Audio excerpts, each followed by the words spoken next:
It's Friday and welcome to Planet Earth. We made it through the week and we did so with a glorious, triumphant march to our goal, right? Or maybe we haven't gotten there yet, but we're on the way. Hey, it's Friday, so any problems you have, don't worry about it. Pick up on Monday when they pay you to worry about it. Right now it's the weekend, and what better way to start the weekend than talking about history, dinosaurs, and football, the three most important things on this entire planet. Well, water, food, oxygen, I guess that comes in handy too. Nonetheless, we will go forth. First, got to plug my book. You know me, got to plug the books on lulu.com called Heaven Steel.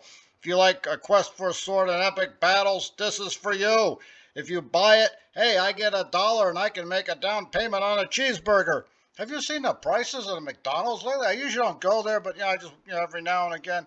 Good Lord, man, it's McDonald's. It's not, Gordon Ramsay burger somewhere. I mean, for that kind of money, you might as well go there, right? Anyway, enough shouting. Buy my book, Heaven Steel. And now to our regular scheduled programming. It was President's Day back on Monday. Some of us were lucky to have the day off, and we actually, did some work outside. Do that every now and again for all the snow and everything came down.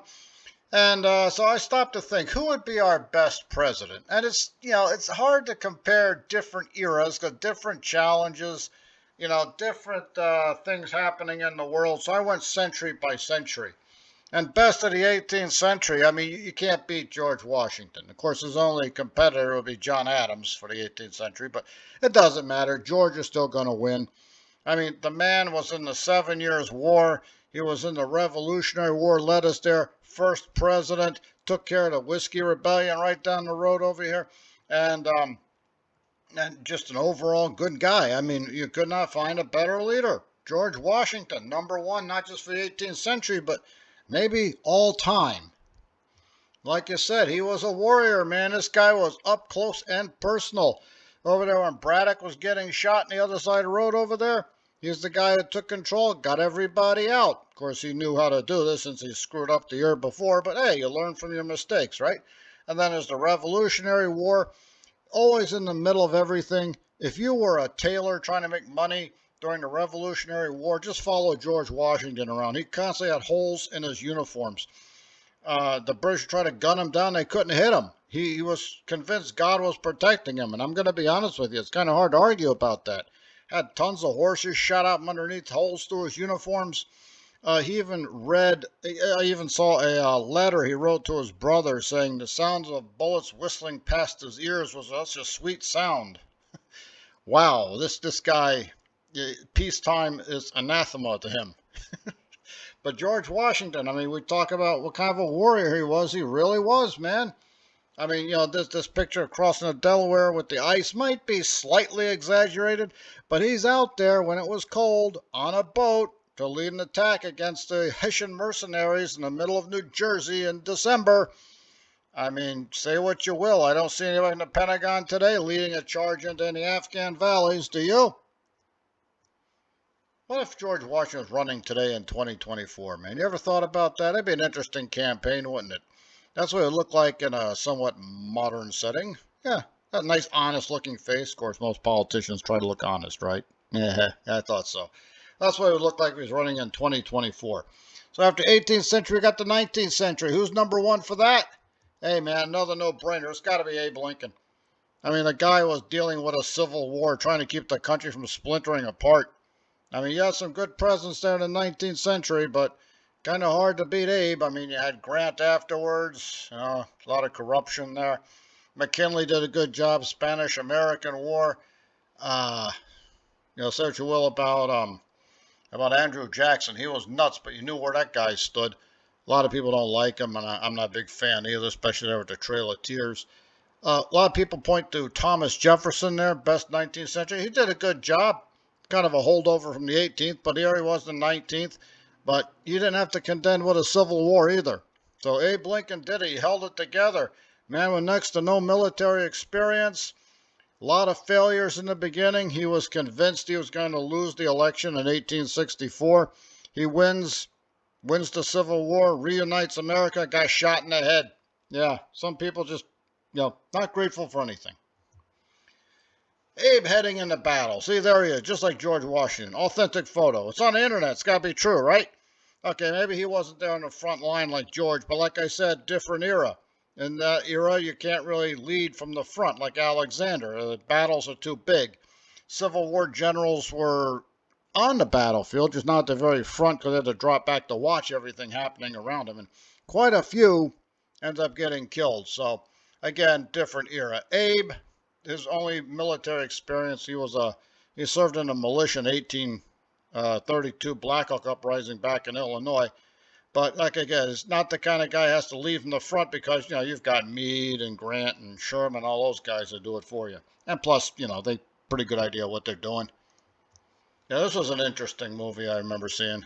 Abe Lincoln, Vampire Hunter. Abe was a pretty good wrestler. Yeah, he was really good. I guess long arms, long legs, got good leverage on people. I don't know if he was hunting vampires though. But if I had to pick a president to do it, yeah, this is the guy. Long reach, axe.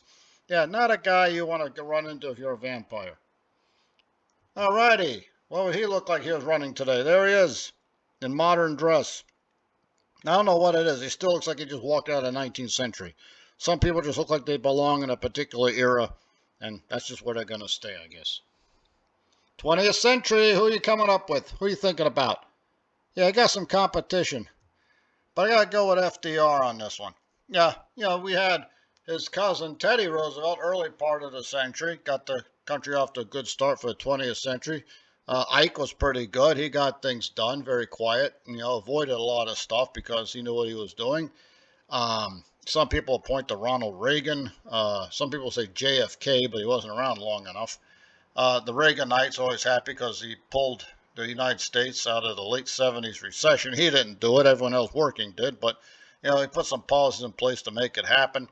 But FDR, again, different era, different challenges, dealing with the worst economic depression on record, and then the Second World War, and he wasn't in that great shape physically when the whole thing started.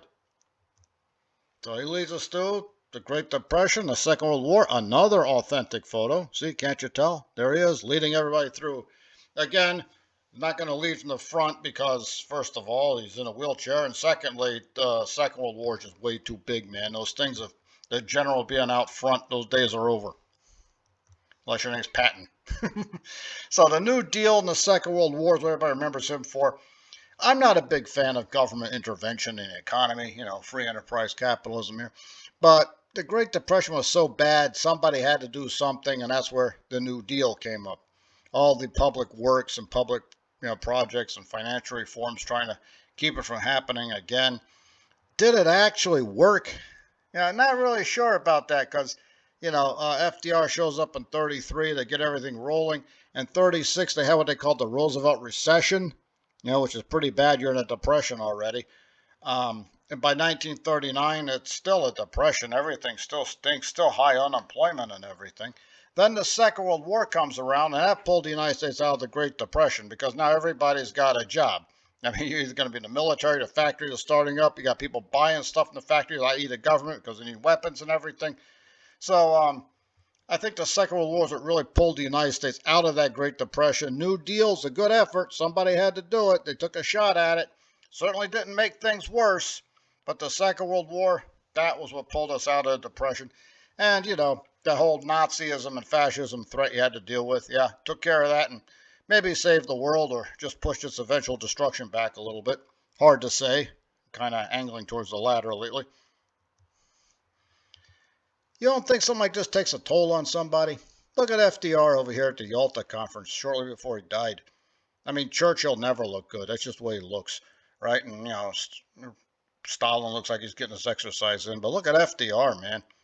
Like I said, he never looked good. He looks really bad then. I mean, the whole strain of the Great Depression and Second World War finally caught up to him on April 12th, 1945. He dies just before the war ends. Hitler was thinking it was the miracle of Brandenburg, thinking the U.S., British, and Soviet Union are going to have a falling out. No, they're pretty mad at you out off. They're going to crush it and then maybe come after each other later. But nope, Second World War is coming to a conclusion, and you're not going to like it. Now, who's the best president of the 21st century? I am not going near that one, pal. I mean, way too much partisanship, way too much polarization there. I mean, what you figure out between, Bush, Obama, Trump, and Biden, that's up to you. You can put it down in the comments if you like. But yeah, I'm not going anywhere near 21st century presidents. Maybe I'll check back in a couple of years there. But I'm just going to say each one is different. All right. Moving on. Let's talk about some dinosaurs, man. Argentinosaurus. Oh, where do you think they found the remains of this guy? Yeah, Argentina. I've been doing a lot of carnivores lately, so let me toss the herbivores in there. Very, very big animal, as you probably guessed. Some people are not really sure it existed. Yep, you heard me right. Not sure it existed. Something this big, it either exists or it doesn't, right? Some people are speculating maybe it's something the Argentine Tourist Bureau came up with to try and bring some money into the country. Yeah, I wouldn't be surprised. But yeah, I'm sure this animal existed. There's a lot of controversy over its existence and the appearance, and you can see one problem already. Now that neck looks way too long. How's it being supported? Well, it's one of the biggest dinosaurs, as you could probably guess. There it is in blue, and a lot of other large animals around. And those animals look small because, they're standing next to us basically a mountain. One of the largest dinosaurs. Or is it? And here's where the controversy comes in. They've never found an entire set of Argentinosaurus remains. They have found the fragments. And the fragments are pretty big.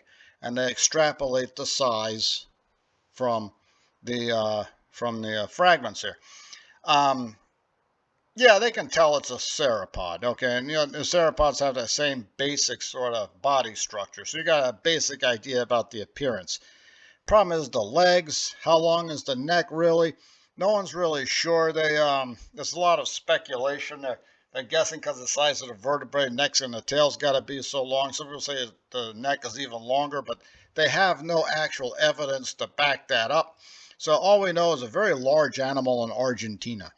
Now, I'm going to trust generously and say there's an Argentinosaurus. That's about the right size, and that's what it looks like, right? Really big. This is the upper estimate of Argentinosaurus, and you can tell this thing is over 100 feet long. If it was accurate, even smaller, it would be a mere 80 feet long, is my professional opinion. So that leads to another question. What eats something as big as an Argentinosaurus? Now, we got a couple candidates. We know these guys existed at about the same time. Gigantosaurus, and Maposaurus. These are both sauropods, right? You can tell, and they're pretty big in their own right, a little bit size of a T-Rex roughly, but once again, compared to Argentinosaurus, man, could they bring down an adult? And even if they did, and the adult Argentinosaurus fell over and crushed them, I mean, what was the point, right? They'd probably go after the young more than anything else, and sauropods, the huge size can protect them. If they swing that tail at you, it's either, if you get hit by the end of it, it's like a bullwhip. If you get hit by the middle, it's like getting hit by a tree trunk. So, got a feeling these two guys, as ferocious as they were, probably tried to stay away from Argentinosaurus unless they're really hungry. But, if you could bring an adult down, imagine how much food you got for like a solid month. Easy, maybe longer. So, you talked about the USFL and XFL merging last week. And some people want to know, the USFL, is that connected to the league from the 80s? No, it's not. It looks a lot like it. They got the trademarks, the same team names, even the same uniforms, more or less, altered them slightly. But yeah, the USFL actually did exist as a spring league back in 1983 to 1985. And if they were smart, and they weren't, they would still be around today in its original form. They created this league in the spring. There's no contest with the NFL. They're gonna grab 2-3 big college stars. Maybe you get them, maybe you don't. They kind of pick up whoever they have, and hey, we just have fun in the spring. And people actually like this league. It was a step below the NFL, but not bad. They wanted an attendance of about 20,000. They got that. In fact, some teams had close to 70 and 60,000 people. And then they got stupid at the end and tried to hop over to fall.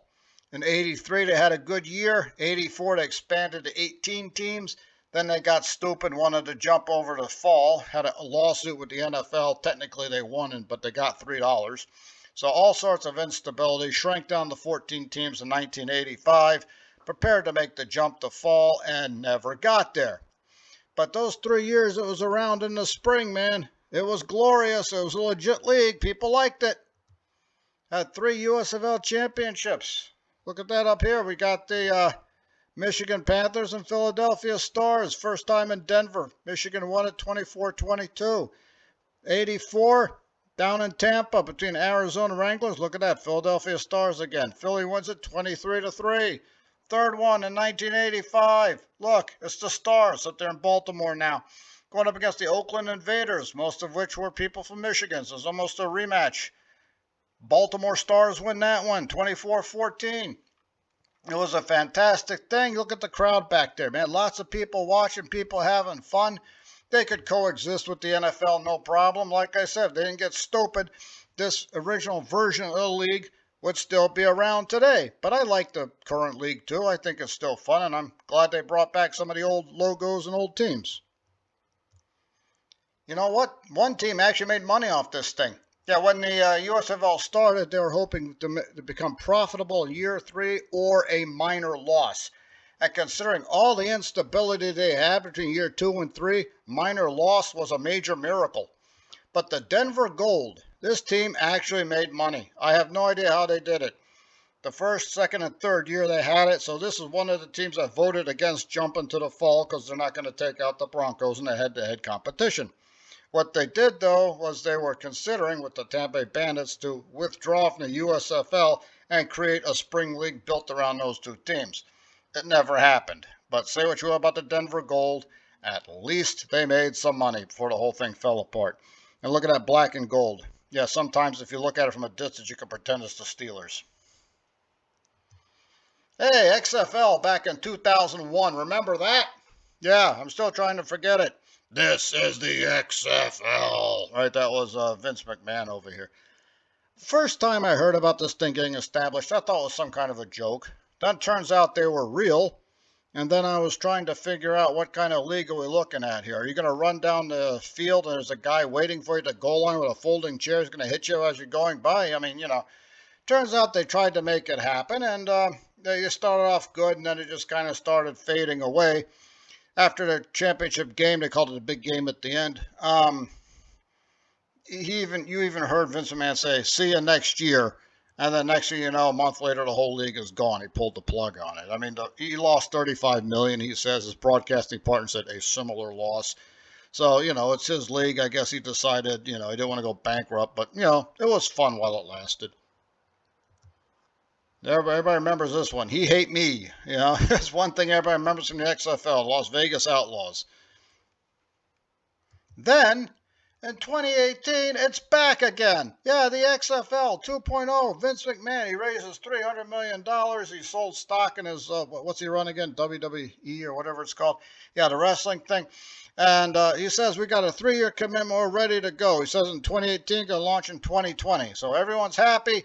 Looks like this is going to be legit. And it was. It actually played some really decent football at the time. The original XFL back in 2001 on a scale of 0 to 10 was about a 5. These guys were going 7, maybe 8 at times, right? They got away from the wrestling angle. It was a legit league. You know, people were enjoying it. The first 5 weeks, ratings up and down, you know, that stuff goes, right? And then that whole COVID thing hits and kind of aborted the season. Before it was over, though, the Houston Roughnecks, see right here, they were 5-0. So if anyone gets to be a champion that year, I guess it's them. So he said, yeah, we'll see you, Vince McMahon said, we'll see you in 2021, no problem. And then what happens? He declares bankruptcy.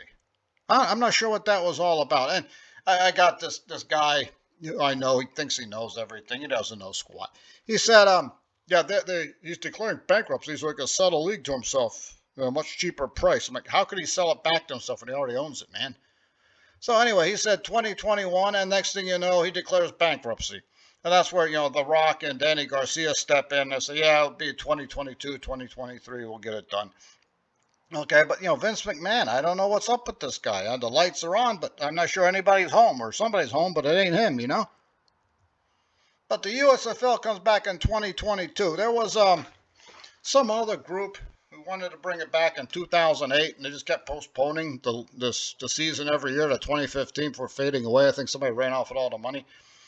These guys come out of nowhere in 2021. They launch in 2022. They've revived the USFL.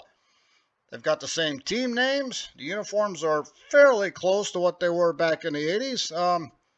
To be honest with you, I liked it a lot. I think, had that league survived, just what they would look like. The uniforms look like they would evolve somewhat. And they start off with the hub city thing, playing all the games in Birmingham, leftover COVID things, and they moved on a little bit. And it's a lot of fun. People really like the USFL. They say it's clearly 8-9, level football. Birmingham Stallions have won the first 2 championships.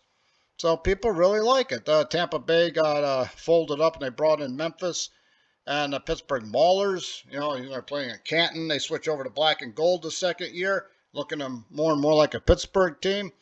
So they also were in existence with the XFL. Yep, they actually made it back. 3 times the charm, 8 teams too, so there's considerable overlap. It turns out the XFL had better attendance, but the USFL had better ratings. This being 21st century, you don't really live off the gate receipts. It's more of, consuming stuff online and streaming, along with, of course, still television networks. But, they're moving along. So the XFL and USFL coexisted. And instead of fighting against each other, or if I would have liked to have seen them match up and have a Super Bowl against each other, they decided to merge. So they brought in, we talked about this last week, 4 teams from the XFL and 4 teams from the USFL, and kept the conference, XFL conference, USFL conference, keep the sense of rivalry. And they kept the 2 champions who are going to meet each other on the first game. So I think it's a fantastic idea. If Houston Gamblers is confusing you, it's because the Houston Gamblers are a team that's going to survive the merger, and they're going to take the name Houston Roughnecks. So it's going to be a fantastic thing. I'm going to enjoy that too. And I hope this league is around forever. I think it's a great complement to the NFL and makes spring football a year-round thing. So between the UFL, NFL, Canada, and even the European and Mexican leagues, year-round football. And I got news for you. In a crazy, screwed-up world like this, it's a piece of good news. Hey, I will talk to you next time. Don't forget to like and subscribe. You can catch me on Instagram as well. And plug my book there at the end again, heavensteellulu.com. Have a great day, and I will talk to you next week. Das vidanya.